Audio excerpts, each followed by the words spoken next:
Brought to you by American Pistachios.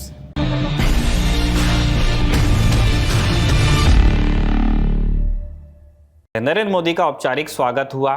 उन्होंने और Joe Biden ने औपचारिक भाषण भी दिया। व्हाइट हाउस ने दोनों नेताओं का संयुक्त बयान जारी किया। क्या है संयुक्त बयान की खास बातें, आपको पॉइंटर्स में बता देते हैं, सारी नहीं है इसमें। यूक्रेन में चल रहे संघर्ष पर गहरी चिंता व्यक्त की गई है दोनों नेताओं की तरफ से। जंग के भयानक नतीजों पर शोक व्यक्त किया गया। वैश्विक आर्थिक तंत्र पर युद्ध के गंभीर और बढ़ते असर पर भी दोनों नेताओं ने चिंता जताई। वादा किया कि यूक्रेन के लोगों के लिए मानवीय सहायता जारी रखी जाएगी। आगे कहा कि यूएस और भारत वैश्विक आतंकवाद का मुकाबला करने के लिए एक साथ खड़े हैं। अल-कायदा, आईसिस, लश्कर तैयबा, जैश ए मोहम्मद और हिजबुल मुजाहिदीन समेत सभी यूएन सूचीबद्ध आतंकवादी समूह के खिलाफ ठोस कार्रवाई की बात दोहराई। साथ मिलकर भारत और अमेरिका साझेदारी को मजबूत और विविधता भरी बनाने की बात कही गई, जो मानवाधिकारों, लोकतंत्र, स्वतंत्रता और कानून के शासन के साझा सिद्धांतों का सम्मान करे। दोनों नेताओं ने कहा कि हमारा सहयोग वैश्विक हितों में ही काम करेगा। अर्थ साइंस, स्पेस साइंस और स्पेस टेक्नोलॉजी के क्षेत्र में जो आपसी सहयोग बढ़ा है, दोनों ही नेताओं ने इसकी सराहना की। नासा और इसरो के बीच स्ट्रेटेजिक फ्रेमवर्क डेवलप करने के फैसले का भी स्वागत हुआ, ताकि 2023 के अंत तक अंतरिक्ष में इंसान को भेजा जाए। सेमीकंडक्टर सप्लाई चेन और इनोवेशन पार्टनरशिप प्रोग्राम्स के लिए समझौते की सराहना की। इस फील्ड में 6000 करोड़ के निवेश के फैसले का भी स्वागत किया गया। इन घोषणाओं के बाद फ्लोर को सवालों के लिए खोला गया, यानी प्रधानमंत्री नरेंद्र मोदी ने प्रेस कॉन्फ्रेंस की यूएस में। इससे पहले अपने 9 साल के कार्यकाल में प्रधानमंत्री ने सीधे प्रेस कॉन्फ्रेंस में किसी पत्रकार के सवाल का जवाब दिया हो, ऐसी केवल एक मिसाल है हमारे सामने। 2015 में बराक ओबामा भारतीय दौरे पर आए थे, तब वो यूएस के राष्ट्रपति थे। तब दोनों देशों के प्रमुखों ने साझा प्रेस कॉन्फ्रेंस की थी साझा बयान के बाद। हालांकि इससे बात खारिज नहीं हो जाती कि प्रधानमंत्री प्रेस कॉन्फ्रेंस नहीं करते। 2019 में वो अमित शाह के साथ एक प्रेस कॉन्फ्रेंस में आए जरूर थे, लेकिन तब उन्होंने सवाल नहीं लिए थे। उन्होंने जो पार्टी अध्यक्ष थे अमित शाह, उनकी तरफ सवाल को रेफर कर दिया था। तो प्रेस को उनके बयानों से ही काम चलाना पड़ता है। ये मान लिया गया था इतने समय में कि अब प्रेस कॉन्फ्रेंस नहीं ही होगी प्रधानमंत्री की। तब यूएस में प्रेस कॉन्फ्रेंस कैसे हो गई, और वो भी ऐसे सवालों के साथ। अमेरिकी अखबारों ने अमेरिकी अधिकारियों के हवाले से छापा है कि बाइडेन के साथ हुई मोदी की प्रेस कॉन्फ्रेंस अमेरिकियों के जोर देने पे की गई, उस तरफ से इंसिस्टेंस था। व्हाइट हाउस के नेशनल सिक्योरिटी प्रवक्ता जॉन किर्बी ने कहा कि प्रेस कॉन्फ्रेंस अगर होती है तो ये व्हाइट हाउस के लिए बिग डील होगी। जॉन किर्बी ने यह भी बताया कि दोनों नेताओं के लिए सवालों की संख्या तय थी। दोनों को एक सवाल यूएस प्रेस और एक सवाल भारतीय मीडिया के लेने थे, ये डन था। एनवाईटी और इंडिपेंडेंट समेत कई संस्थानों ने छापा है कि जब भी बाइडेन किसी और वर्ल्ड लीडर के साथ प्रेस कॉन्फ्रेंस करते हैं तो उनके सवालों को पूरी तरह नियंत्रित किया जाता है, और आमतौर पर अमेरिकी ब्यूरोक्रेट्स बाइडेन और गेस्ट लीडर के सवाल जांचते हैं, इसके बाद ही वो सवाल पूछे जा सकते हैं।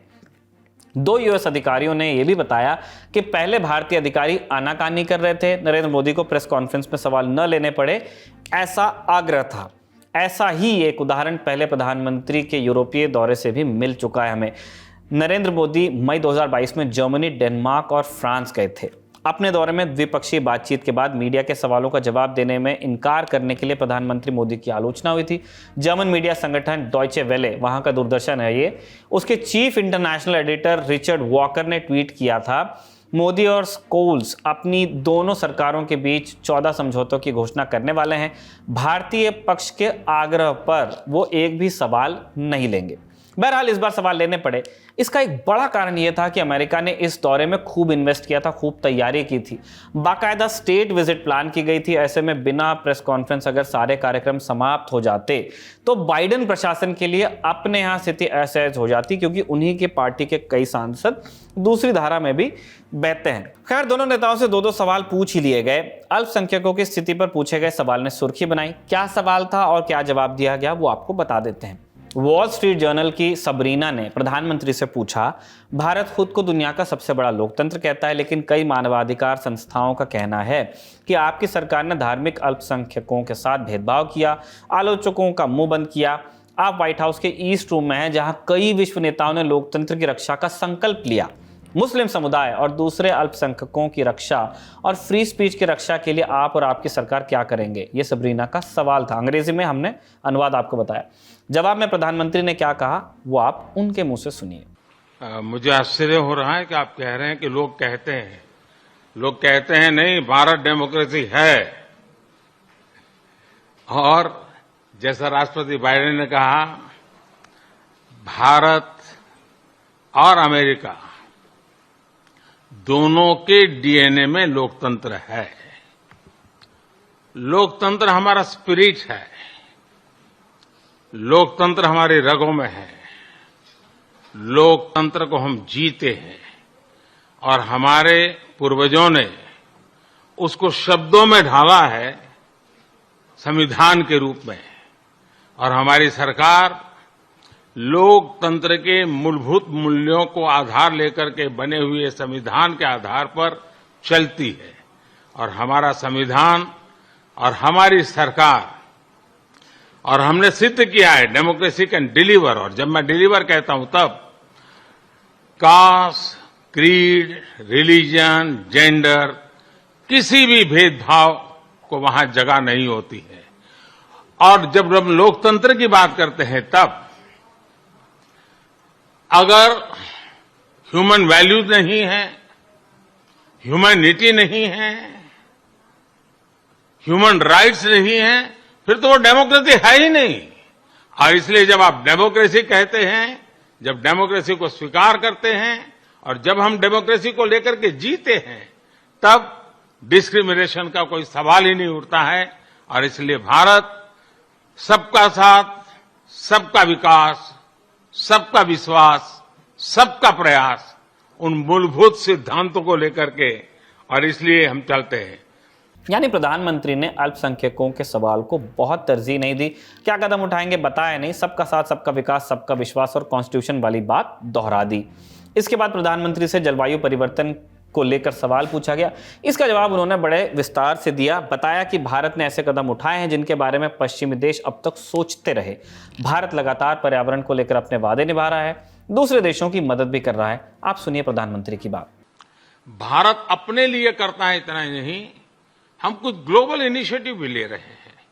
आपको मालूम है G20 देशों ने पेरिस में जो प्रॉमिस किया था, सभी G20 देशों में अकेला हिंदुस्तान है जिसने पेरिस में जो प्रॉमिस किए थे वो सारे प्रॉमिस पूरे किए हैं। इतना ही नहीं, सोलर एनर्जी के क्षेत्र में हमने ग्लासगो में रिन्यूएबल एनर्जी के क्षेत्र में 500 गीगावाट का टारगेट रखा है। हमने 2030 तक भारत की रेलवे का नेट जीरो का लक्ष्य रखा है। और भारत की रेलवे कहने के बाद आपको उसका स्केल पता होना चाहिए। भारत की रेलवे का मतलब है कि हर दिन मेरे यहां रेल के डिब्बे में पूरा ऑस्ट्रेलिया होता है। इतना बड़ा मेरा देश है और वहां मैं 2030 तक रेलवे को नेट जीरो लेकर के चल रहा हूं। उसी प्रकार से जो हमने सोलर एनर्जी के टारगेट तय किए थे, हमने इथेनॉल के टारगेट तय किए थे 10% का, वो समय से पहले पूरा कर दिया। हम 20% इथेनॉल ब्लेंडिंग की दिशा में आगे बढ़ रहे हैं। इस कॉन्फ्रेंस के बाद हुआ डिनर। इस डिनर में दुनिया भर से कई नामी गिरामी हस्तियां शामिल हुई। भारतीय उद्योगपति मुकेश अंबानी, आनंद महिंद्रा के अलावा गूगल के सीईओ सुंदर पिचाई, माइक्रोसॉफ्ट के सीईओ सत्या नडेला और इंदिरा नूई समेत कई हस्तियां आई। साथ ही विदेश मंत्री डॉक्टर एस जयशंकर, राष्ट्रीय सुरक्षा सलाहकार अजीत डोभाल भी डिनर के दौरान व्हाइट हाउस में ही मौजूद थे। जब प्रधानमंत्री का ये भाषण हम और आप देख रहे थे तब ट्विटर पर भी एक बयान आया यूएस के पूर्व राष्ट्रपति बराक ओबामा का। अमेरिकी न्यूज़ चैनल CNN को दिए एक इंटरव्यू में बराक ओबामा ने कहा कि अगर इस वक्त वो अमेरिका के राष्ट्रपति होते तो मोदी से भारतीय मुसलमानों की स्थिति पर गौर करने को कहते। कहा कि मौजूदा राष्ट्रपति जो बाइडेन को भी मोदी से मिलते हुए ये बात कहनी चाहिए। ओबामा के राष्ट्रपति रहते हुए जो बाइडेन अमेरिका के उपराष्ट्रपति थे। ये वही बराक ओबामा है जिनके साथ नरेंद्र मोदी के तू तारी वाले संबंध थे, ऐसा प्रधानमंत्री ने कहा था। एक ही आग्रह रहता है कि मेरी नींद में बढ़ाऊं। राष्ट्रपति ओबामा जब मुझे मिले तो वो भी सबसे पहले मेरे से इस चीज के में उलझ गए। बोले मोदी जी क्यों ऐसा करते हैं? बोले हम दोनों अच्छे दोस्त हैं जी, तू तारी करके बुलाते हैं एक दूसरे को। तो तू ऐसा क्यों करता है जी? तुझे आज पता नहीं है, ये तेरा नशा है काम का, तुम करते रहोगे लेकिन तुम अपना नुकसान कर रहे हो। और वो जब भी मिलते हैं कि तुम मेरी बात मानते हो नहीं मानते हो, नींद बढ़ाई कि नहीं बढ़ाई। अब पता नहीं मेरा एक बॉडी साइकिल ऐसा हो गया है। ओबामा ने क्या कहा उससे ज्यादा जरूरी बात यह है कि एंकर ने किस भाषा में सवाल पूछा। CNN की क्रिश्चियन अमनपौर ने ओबामा से लोकतंत्र को लेकर सवाल किया था, पूछा था जो बाइडेन फिलहाल यूएस में नरेंद्र मोदी का स्वागत कर रहे हैं, उन्हें भी तानाशाह या संकुचित प्रजातंत्रवादी, ऑटोक्रेटिक इलिबरल डेमोक्रेट, ये अंग्रेजी थी उसकी, माना जाता है। ऐसे लीडर से कैसे डील किया जाना चाहिए? तब ओबामा ने जवाब दिया, यह आसान काम नहीं है, अमेरिकी राष्ट्रपति को कई चीज़ें स्वीकार करनी पड़ती हैं। ओबामा कहते हैं कि मैं जब राष्ट्रपति था मैं भी लोगों से मिलता था, मेरा सवाल होता था कि क्या ये लोग अपनी सरकार, अपनी राजनीतिक पार्टी को प्रजातांत्रिक तरीके से चलाते हैं या नहीं, और कई बार इसका जवाब नहीं भी होता था, पर आपको इन लोगों के साथ व्यापार करना पड़ता है, बिजनेस, व्यापार वाला नहीं, काम वाला। ये राष्ट्रीय सुरक्षा के लिए ज़रूरी है। ओबामा ने आगे कहा कि अगर नरेंद्र मोदी से उनकी बात होती तो वो उनसे कहते, अगर भारत के अल्पसंख्यकों की रक्षा नहीं की गई तो ऐसा वक्त आ सकता है जब भारत टूटने लगेगा। हमने देखा है कि जब ऐसे आंतरिक कलह होती है तब क्या होता है। ये सिर्फ मुसलमानों के भारत के लिए खराब नहीं है, हिंदुओं के भारत के लिए भी चिंता का विषय होगा। ओबामा ने तो इट्स ऑल बिजनेस और अगर मैं होता की शक्ल में बात कही, लेकिन गौर करने वाली बात यह है कि एंकर ने सीधे तौर पर नरेंद्र मोदी को ऑटोक्रेटिक और इलिबरल यानी निरंकुश और बेदार नेता कहा। माने जिस बॉस छवि का डंका बजाया जा रहा है उसका एक दूसरा पक्ष भी है। इस इमेज या परसेप्शन में कितना दम है? क्या एक आम अमेरिकी और अमेरिकी मीडिया के लिए नरेंद्र मोदी की इमेज यही है?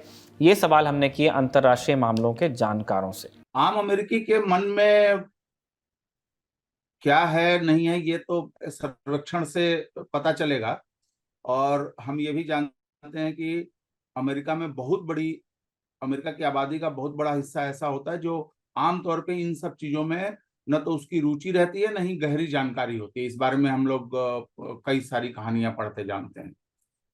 दूसरी चीज की अमेरिकी मीडिया की जहां तक हम बात करें, अगर आप प्रधानमंत्री मोदी से की यात्रा के से पहले के जो लेख आ रहे थे, जो उनके थिंक टैंक के जर्नल्स हैं, उनकी पत्रिकाएं हैं, या नॉर्मल मेन स्ट्रीम मीडिया है, चाहे वो फॉक्स हो, CNN हो, चाहे न्यूयॉर्क टाइम्स हो, चाहे वाशिंगटन पोस्ट हो, मैं उनका फॉलो अप कर रहा था। इनफैक्ट आज सुबह ही मैं चार्ट भी बनाया कि कौन क्या लिख रहा है। तो निश्चित रूप से और अमेरिका में चूंकि इस तरीके का डिवाइड है, डोनाल्ड ट्रंप जैसा एक राजनेता वहां के राष्ट्रपति रह चुके हैं अभी हाल में, तो इस तरीके का कैटेगराइजेशन होना हम मतलब एक अचरज की बात नहीं होनी चाहिए, क्योंकि यह सच भी है। हम लोग कम से कम हिंदुस्तान के अपने अनुभव से ये कह सकते हैं कि प्रधानमंत्री जिस विचारधारा से आते हैं, जो उनकी राजनीतिक शैली है, जो उनकी बहुत सारी नीतियां हैं, वह एक तरीके से बहुसंख्यकवाद कह लें उसको, आप हिंदुत्व की राजनीति कह लें, उससे प्रभावित है, उससे जुड़ी हुई है। वो उस तरीके की राजनीति करते हैं, या दूर दक्षिण पंथ कह लें आप। इनफैक्ट CNN ने आज ही, मैं कुछ क्लिपिंग्स देख रहा था तो उस पर चल रहा था कि far right leader Narendra Modi. तो ये कैटेगराइजेशन कोई हमको आश्चर्य नहीं होना चाहिए जो क्रिस्टीन अमनपुर ने प्रधानमंत्री के लिए इस्तेमाल किया है। हमने आपको बीते रोज के शो में ही बताया था, बाइडेन की खुद की पार्टी के 75 सांसदों ने नरेंद्र मोदी के शासन में धार्मिक कट्टरता में बढ़ोतरी, प्रेस की और इंटरनेट की आज़ादी पर लगाम, सिविल सोसाइटी और पत्रकारों की टारगेटिंग और पॉलिटिकल स्पेस के श्रिंक होने जैसे मसलों पर चिंता जाहिर की थी। लेकिन तथ्य ये भी है कि 500 सांसद तो सुनने भी गए थे, यानी ज़्यादा सुनने गए थे। तो क्या ये मान लिया जाए कि अमेरिका की मेजॉरिटी उनके साथ है और वो नरेंद्र मोदी जैसा ही नेता चाहती है? इस सवाल पे विशेषज्ञों ने क्या कहा, अब आप ये सुनिए। जो 75 सांसदों ने लिखा उसमें से सबने बायकॉट भी नहीं किया, और ये हर इस तरीके के आयोजन में होता है कि कुछ नेता अनुपस्थित रहते हैं, वो हर मीटिंग अटेंड नहीं करते। और अमेरिका के जो सीनेटर हैं, जो हाउस के मेंबर हैं, वो इस बात के लिए कुख्यात हैं कि वो अपनी दुनिया में रहते। दूसरी तरफ हमको ये देखना चाहिए कि वहां पे हर पार्टी के अंदर अलग अलग ग्रुप्स बने हुए हैं, अलग अलग लॉबीज हैं, जो लॉबीज अलग अलग तरीके से, मैं ये नहीं कहूंगा, मैं उन पर कोई आरोप नहीं लगा रहा हूं, वहां पे लॉबिंग को आधिकारिक लीगल माना जाता है, वैध माना जाता है। आप किसी मुद्दे पे अगर आप लॉबिंग कर रहे हैं तो जैसे मान लीजिए कि अरब फिलिस्तीन पर एक ग्रुप है, इजराइल के लिए एक ग्रुप है, अफ्रीका के लिए एक ग्रुप बना हुआ है, इसी तरीके से कुछ है कि जो क्लाइमेट चेंज को लेके ग्रुप बना हुआ है। तो ऐसे बहुत सारे, हेल्थ को लेके कई तरीके के कॉकस बने हुए हैं, रिपब्लिकन पार्टी के भीतर भी हैं और इनके यहाँ भी हैं। कुछ ऐसे कॉकस भी हैं जिसमें दोनों पार्टियों के लोग, तो उसमें से कुछ लोगों ने, और 75 की संख्या कितने हैं, 538 हैं हाउस में और 100 हैं सीनेट में। तो 75 की संख्या बहुत बड़ी नहीं है, लेकिन उसमें कुछ ऐसे लोग हैं, सीनेटर जैसे Elizabeth Warren, senator Bernie Sanders या इल्हान ओमर या एओसी हाउस की मेंबर्स जो हैं, प्रिया जो इंडियन ओरिजिन की हैं। तो ये लोग बहुत सारे मुद्दों पर दुनिया भर के अलग अलग देशों के बारे में मुद्दे उठाते रहे हैं। तो इनके लिए भी ये नया नहीं है और अमेरिकी राजनीति में भी ये नया नहीं। कोई भी जाता है तो इस तरीके की चीजें होती हैं और सिर्फ अमेरिका में नहीं होता। अभी आपने देखा होगा ऑस्ट्रेलिया जब प्राइम मिनिस्टर गए थे तो वहां के कुछ विपक्षी सांसदों ने अलग अलग कुछ मानवाधिकार संगठनों के साथ मिलके उस डॉक्यूमेंट्री का प्रदर्शन किया था और कुछ विरोध के कार्यक्रम हुए थे। तो ये होता है और होना चाहिए। बस ये है कि मैं केवल बराक ओबामा के लिए ये बात जरूर कहूंगा और बहुत सारे सीनेटरों के बारे में भी कहा जा सकता है ये बात कि आप दुनिया भर के तानाशाहों को हथियार बेचते हैं, आप दुनिया भर में युद्ध थोपते हैं। खुद बराक ओबामा पे बहुत गंभीर आरोप हैं। आज जो यूक्रेन का क्राइसिस है इसकी बुनियाद इन्होंने ही रखी थी 2014 में। उसके बाद यमन में जो कुछ भी हुआ, आज देखिए चीन के प्रयासों से सऊदी अरब और ईरान मिलके यमन को ठीक ठाक कर रहे हैं, तो उससे अमेरिका को दिक्कत हो रही है। और आप जानते हैं कि अमेरिकी राष्ट्रपति इस बात के लिए कुख्यात रहे हैं कि किसने कितनी लड़ाइयां घोषित की। तो मुझे इस तरीके के एक दोहरे मानदंड जो अमेरिकी राजनीति का है, चाहे पश्चिम की राजनीति का है, उससे थोड़ी सी पीड़ा जरूर होती है, उसका अफसोस जरूर होता है। लेकिन मैं सभी सीनेटरों और सभी कांग्रेस के सदस्यों को यह नहीं कह सकता हूं कि सब जो है गलत मंशा से या प्रधानमंत्री को अपमानित करने के लिए ऐसा कर रहे हैं। वो उनको लग रहा है कि ये मुद्दे उठाए जाने चाहिए तो वो मुद्दे उठाए जाने चाहिए। तो सुना आपने, अमेरिका में मोदी को लेकर समर्थन या विरोध दोनों अलग अलग लॉबिंग का हिस्सा है। अमेरिका में लॉबिंग भारत की तरह गाली नहीं है, वहां अलग अलग प्रेशर ग्रुप्स खुलेआम ये काम करते हैं और अमेरिकी संस्कृति में ये वैध माना जाता है। इसीलिए इसे लेकर ज्यादा आग्रह करना ठीक नहीं है कि कौन किसको पसंद या नापसंद करता है। हमें यह समझना है कि ये दो व्यक्तियों से ज्यादा दो देशों के बीच अहम बातचीत का मंच था। बीते 20 सालों में भारत और अमेरिका दोनों जगह विरोधी दल सरकार बना चुके हैं, एक से ज्यादा बार।